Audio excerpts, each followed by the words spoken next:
one of the psychological barriers to becoming wealthy is the belief, the limiting belief that, gosh, I have nothing to start with. I have no vehicle. I don't have my own business. I can never achieve this. Well, let me tell you that comes from not understanding one simple principle that I know you've heard about, but there are a lot of things in life we know intellectually or we've heard about, but we don't own it emotionally, so it doesn't benefit us. And one of those is the power of compounding. Now, when Einstein talked about all the principles in the universe that were astounding, one of them he described was compounding. That if a man really understood this, his fascination would be beyond almost anything else he could imagine, because here is a chance for you to start out with almost nothing, and you can be a full-time person employed by someone else and still be wealthy. You don't have to be Bill Gates. You can invest in Bill Gates. But you can do it with tiny amounts of money that allow you to take his talent and ride piggyback on Bill Gates or on Steve Case of AOL Time Warner or of Wayne Huizenga at a Blockbuster. You don't even have to have unique ideas. You have to become an investor. Because if you invest in those people who have the genius to build companies, as an example, your wealth can grow beyond your wildest imagination. Even if you're not a great investor, you can do it if you understand compounding. Here's what it is. When you invest money and then you don't spend it, money that is continuously reinvested compounds on top of itself, and in the beginning it grows very slowly, and eventually it has explosive growth beyond anything you could earn, even if you're a top athlete or business person. Let me give you an example by giving a metaphor. I just took up the game of golf. I swore I would never do this. It's too slow. It's an old man's game. And I knew I'd get addicted to it, is the truth. And that's so challenging. It's such a mental game. But if you and I went out to play golf, and most people bet on holes, and I walk up to you and I say, why don't we bet just 10 cents a hole just to make it fun? You probably go, even if I'm a good player or not a good player, you probably say, okay. And I say, you know what? As we get close to hitting the first ball, I'll say, why don't we double it each hole? Just 10 cents the first hole, 20 cents the second hole, 40 cents, the third hole.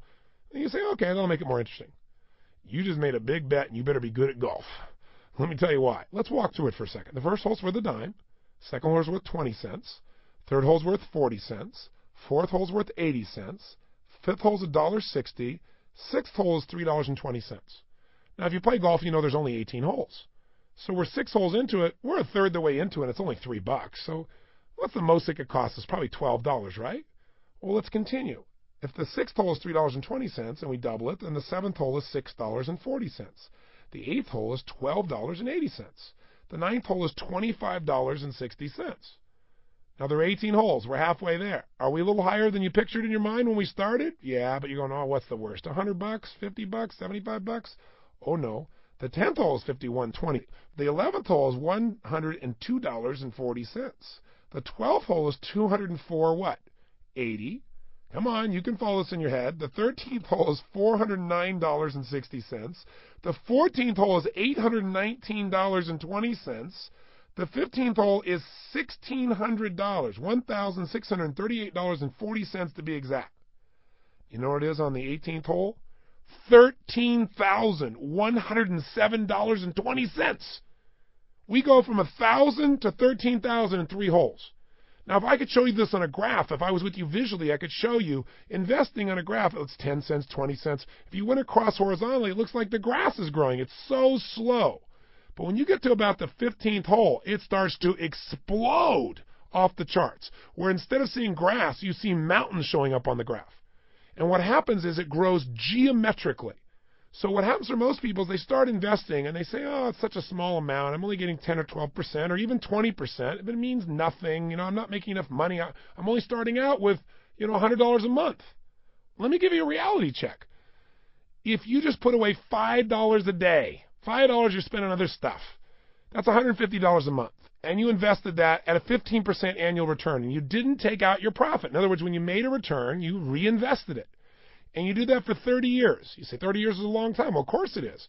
But you're talking about $150 a month. You're never going to notice it. $150 20 years from now is nothing, right? Think about it.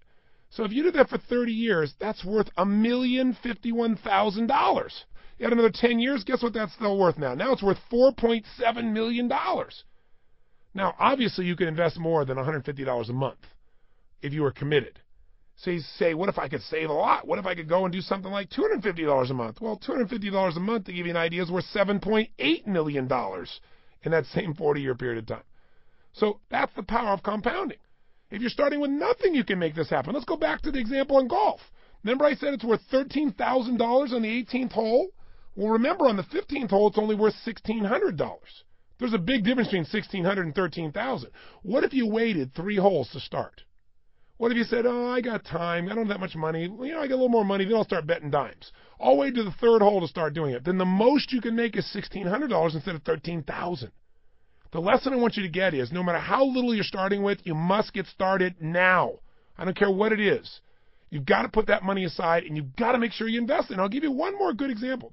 If you want to make sure you can take care of your child's education, all you'd have to do, even with today's sky-high prices for traditional education, is put away $100 a month beginning at your child's birth. And if you just reinvest that at a 15% rate of return, which many people today are looking at returns, as you well know, of 40, 50, 60% or more. But if you kept it at 15 as the average through the years, then you'd have $110,000 by the time your child turns 19.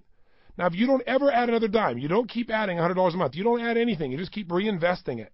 If they don't touch that money, like you put it in trust, by the time they reach age 50, they'd have $9.6 million from that $100 a month you did till they were 19.